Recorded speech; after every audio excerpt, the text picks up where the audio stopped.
Welcome back to West Texas View. Welcome back to the West Texas View.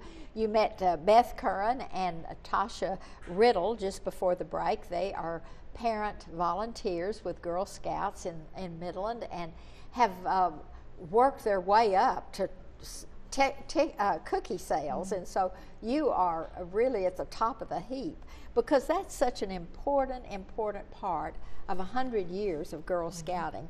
And when anything has lasted 100 years, you know that it's got substance and quality to it. So talk a little bit about the structure of Girl Scouting. The headquarters is in New York. The headquarters is in New York. There are 100-some councils. We used to just recently we had, I think it was almost 400 councils, and they decided that wasn't really serving the girls as well, so we did combine some of the councils. So now the state of Texas has 9 councils. I believe so, yes. And that means that we are you are part of the Desert Southwest the Council. Desert Southwest. And you have camping facilities, the Big Country Girl Scouts. Yes. I can't remember what theirs is. The Abilene area is called something else. Yeah. High Plains or and something. There's Dallas one that's based in Dallas, one in Fort Worth.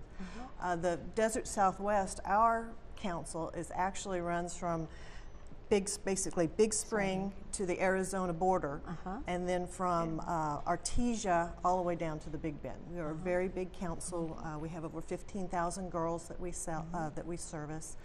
We're based out of El Paso.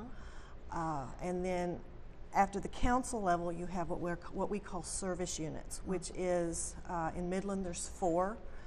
They're groups of troops. And a lot of the programs that we put on now are based out of the service units. The service units put them on. It really starts it from the ground up. Right. And one of the things that I always, because I've been involved in Girl Scouts off and on over the years too, and one of the things that's really important to me is that the more things change, the more they stay the same.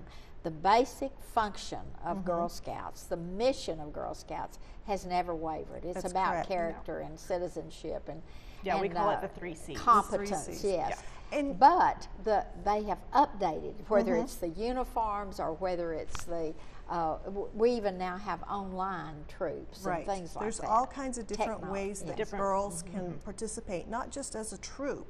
And that's what people think of, but there are the onlines. There are what they call the Juliet program, which is a mother-daughter outside almost of a troop. like a homeschooling kind of thing. Very much. And they, or just through programs, or just through camping, or there's so many ways that Girl Scouts can participate. You were talking about the 3 C's, and so many people think of Girl Scouts, the 3 C's of Girl Scouts are cookies, camping, and crafts.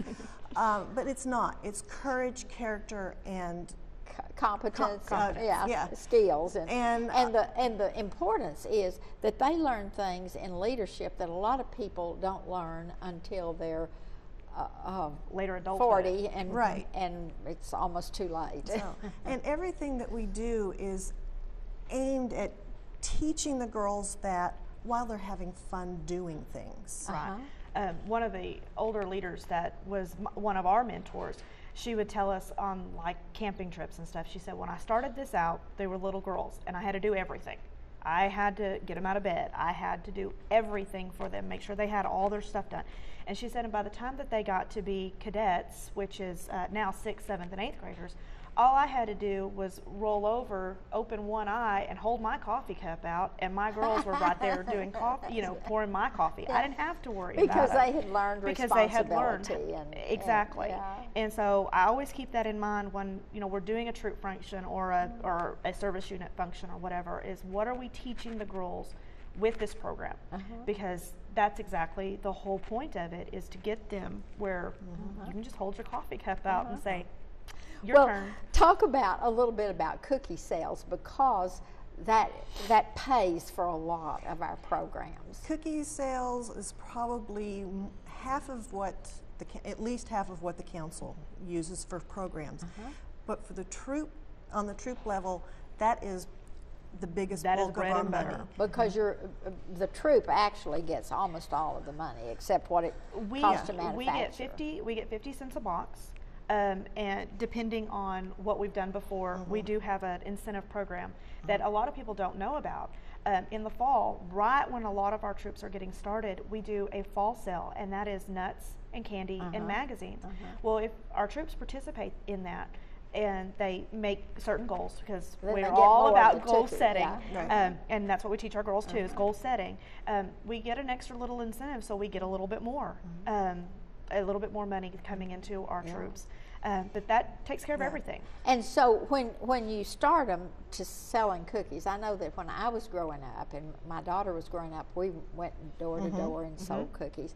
But it's pretty much not that way anymore because of all of the dangers Yes. and all of the other things, and unless a parent can go with them or Right. something. Yes. But there's a lot of other ways. Many people take orders.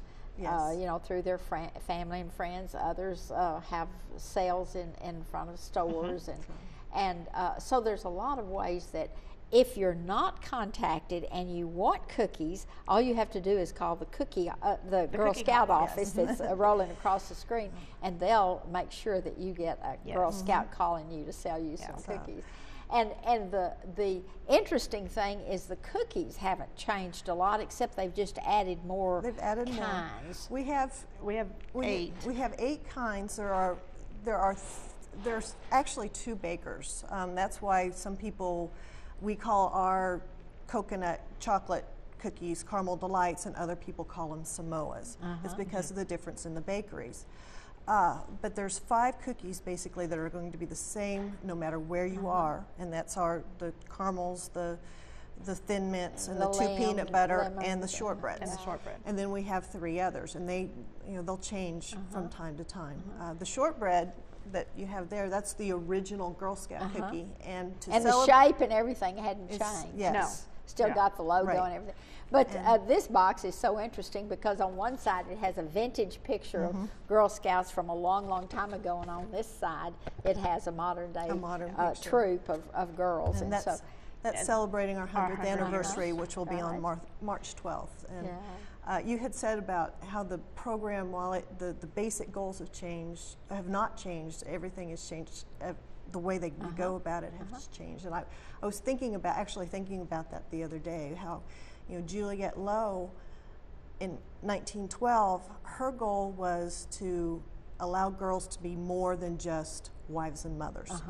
Wives and mothers was important, household skills were important, but she believed that girls should be able to go camping, girls should be able to play basketball, girls should be able to do all these other things that boys get to do too.